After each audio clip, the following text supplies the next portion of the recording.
What's up guys, happy YouTube Monday. I want to start this video with actually thanking you guys. I started this as a hobby like a year and a half ago. I kind of fell off for a while, life got a little crazy, had a daughter, she's awesome, had to finish school's done, now I'm back at it. When I started this, I didn't know if I'd get 5, 10, 20 subscribers. I'm closing in on 200, so that's awesome. So obviously people like the videos, which is neat. So thank you. I've always liked a challenge, and this is kind of turning into a challenge for me. If you know me in my personal life, I need to finish something if I start it. For me, graduating high school was a challenge. I did it. Me joining the Navy was a challenge. I did it. I was on a submarine getting my dolphins August 1st, 2007. One of the happiest days of my life, just behind my daughter's birth. That was the day I got my dolphins. If you know anyone on submarines, you know what I'm talking about. Huge monumental achievement. Getting a degree to me was a huge challenge. I did it. And not only did I get my undergrad, I finished my graduate too. So with this channel is kind of turning into a, what can I do with it? So for right now, my challenge is 1,000 subs. So, and then maybe one day get one of those cool plaques that has like the 100,000K. That's a long ways off, but it's a goal, and if I set it, I'm gonna do my damnedest to try to get there.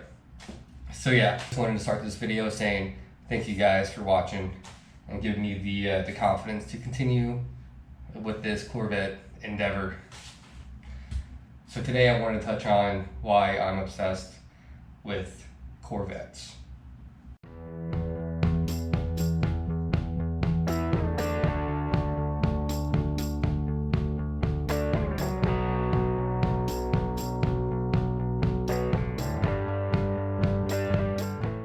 So actually I'm supposed to be in Florida right now on a work trip, but it got canceled today because weather was really bad. Here's a little video. So hopefully tomorrow we'll fly out. So I will be without a Corvette for like 8 days. You'll see a couple videos, just be me talking in a hotel room. Sorry about it. So many people are like, bro, you're way too young to like Corvettes. Bro, you're going through midlife crisis. Bro, it's a Chevy. Bro, it's an American car. Bro. And you're right, all those things are pretty accurate stereotypes for a Corvette owner. I get that. I'm not stupid. I know that. So where does my passion and enthusiasm for Corvettes come from? And why has it inspired me to do a channel and keep buying the damn things?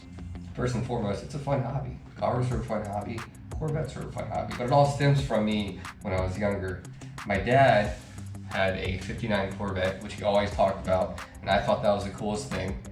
I didn't know what a Corvette was, but he was like, oh, the Corvette was the coolest thing ever. He bought it, and he was in the Navy in 1963. He bought it for $2,100. Yes, at 59 and 63. That thing today, pressed in conditions, worth a lot of money. I don't know the exact number, but I'm sure it's worth a lot. So him always telling me those really cool Navy stories about him being in Hawaii in a Corvette, and it was just the coolest thing. I always thought it was neat. And then when I was young, he had a couple of C4 Corvettes, which I thought was the coolest thing ever. So that definitely sparked my interest in Corvettes and had me kind of on the hook, if you will. So, in no particular order, here are 10 things about Corvette that really draw me to that platform and to that brand. Number one, it's innovative. Back in 1953, they were like, hey, let's get a small car to compete with the Thunderbird. Put a decent engine in it. Well, we got a V6, put the V6 in it. They put the V6 in it for a couple years, it was okay. By 1956, if I'm not mistaken, they went with the V8, game changer. It was fiberglass, it was innovative, it was ahead of its time for what it was. Ford was like, oh shit, what did we do? This thing's really cool. Ford took the approach of, let's just turn the Thunderbird into more of a luxurious type cruiser. Chevy's like, no, fuck that. We're making this thing fucking all business all the time. Let's just extend this mofo. And they did, and they kept building on it to what it is today. Cost for performance. I don't care what you say. Every model year when a Corvette comes out, there's nothing on the market that can compete with it in the price, for the price. It's ridiculous for what you get. You get an all-business sports car for about half the price or less of any of its competitors. It's crazy. Why would you not like that? You know, it's cool. Number 3, ahead of its time. I know I kind of touched on this in number 1, but it is. It's ahead of its time for what it was. A two-door roadster that was just sports-minded, if you will, wasn't even a thing. You know, now that's very common with your Miatas and your Fiats and Mark IIs. But at the time, they were like, hey, it's make a sports car, it's 2 seats, and people will buy it. People were like, yeah, that's kind of cool. I guess I'll buy it and drive around with it. And it's freaking awesome, you know? So, number 4, all business, no compromises. It's raw, the ride kind of sucks in a lot of platforms. C7 was better, but you know what you're getting, and it does what's advertised, if you will. It gets the job done, it's gnarly, it's quick, and it's loud. Number 5, it's reliable. It's a Chevy product. Most of the parts can be easily accessible through GM. They're mass produced. Any given year they make 30,000 Corvettes versus any other Porsche or higher tier supercar. Per model you're making in the hundreds, maybe 1,000. So parts are much easier to come by, and you have an LS, which is a game changer. When it came out in the 90s, it's so damn reliable. Why would you not want an LS platform? From the sound to reliability to the efficiency, it's awesome. Number 6, it's in a class all by itself. Now, the Viper was around for a while. Dodge was like, hey, let's make a Viper to, you know, try to compete with them. They did.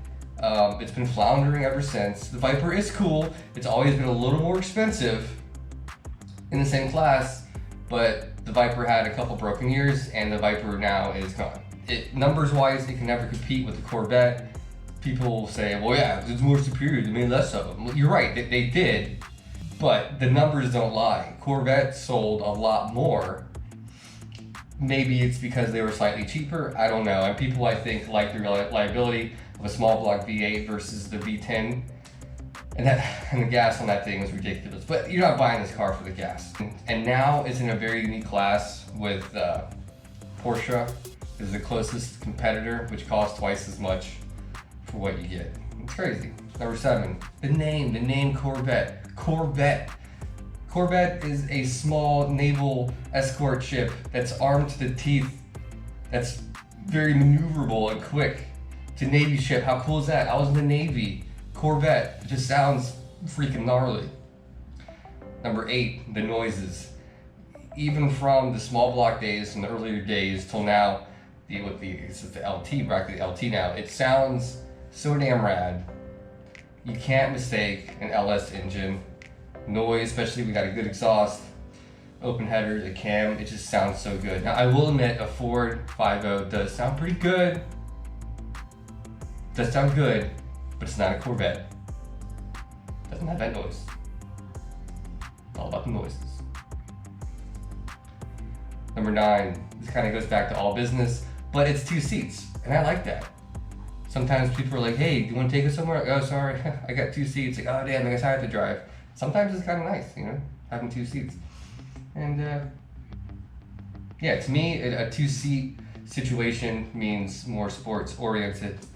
But when I had my GTO, it was kind of nice to have 2 seats in the back for throwing shit back there. And on the occasion, having a 3rd passenger was okay. But I do like just the 2 seats, it's kind of cool. And number 10, the looks. Damn thing's fiberglass. It's freaking awesome. The Brits would call it a plastic wedge, call it you will. I call it jealousy. It's freaking cool, man. You know, you hear the name Corvette, you're like, yeah, that's a pretty cool car. Even people who don't know cars and like cars, they hear Corvette, and like, yeah, this thing's pretty cool. It looks freaking rad. In every generation, it's very subjective, I know that. I think it gets a little better. People are like, oh, it's mid-engine, it's not a real Corvette. No, it is a Corvette. Sorry about it, bro. It is a Corvette. It's freaking awesome. And yes, I will have a C8 sooner than later, and I'm really excited. I love my C5. I love my C6. I love my C7. I love my C4s. C3s are okay. But yeah, nothing on the road looks like a Corvette. You know it's a Corvette.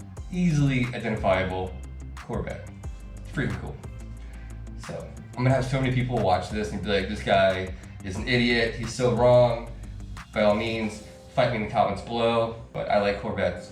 I'm passionate about them. But I appreciate all nice cars. Some people approach me like, it's just a car. I'm like, a Camry is just a car. A Honda Civic is just a car. Some things are engineering monumental feats of what human mind can make and create for a certain experience, and I really appreciate. The Corvette to me is engineered art, if you will. That's kind of my take on it. That might sound kind of corny. I don't know. Well, anyways, guys, hope you guys enjoyed my 10 reasons why I like Corvette. And stay tuned for another video. And like always, make sure you smash that subscribe button, comment, give me a like. See you guys.